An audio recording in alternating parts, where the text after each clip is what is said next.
Au début, c'était que Normandie, c'est régiment de chasse Normandie. Et juste en 1944, Staline il a donné un ordre ajouter Normandie-Niemen parce que les pilotes français ils ont participé dans les batailles sur la fleuve Niemen. En 1944, ici étaient placés les pilotes de l'escadron du régime Normandie-Niemen. Et cette histoire est très aimée, très aimable par les Lituaniens, par les villageois d'Alytus. Et les pilotes français, ils étaient entrés dans le mémoire de nos habitants. Voilà, parce que ils ont laissé les traces avec grand amour qui avait lieu entre un Lituanien et un pilote français, c'est Roger Sauvage. Dans notre ville habite sa fille jusqu'à maintenant et ses petits-fils. Voilà. Qu'est-ce qu'ils faisaient les pilotes ici? Il était placé en 1944, c'est juste après la bataille sur Niemen, qui était lieu 27 juillet. 29 juillet 1944, les pilotes arrivent ici. Il était berger ici. Il faisait les vols contre les Allemands. Il fait le sport. Il participait dans les fêtes.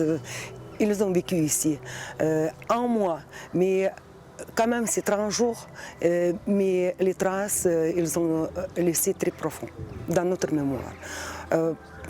Tous les habitants de Alytus qui sont déjà âgés, ils racontent de ce événement.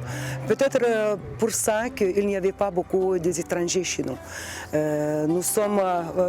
Notre ville est calme, toujours. C'est presque comme un petit village. Mais les pilotes français, avec élégance, avec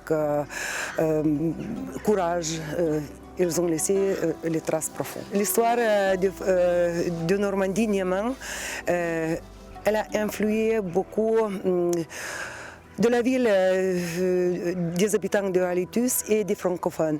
Et je pense que pour ça, Alytus, c'est le centre de francophonie de la Lituanie. Et quand les Français arrivent ici, ils ne peuvent pas parler n'importe quoi parce qu'il y a beaucoup de gens qui comprennent la langue française. Il ne faut pas blaguer comme ils veulent.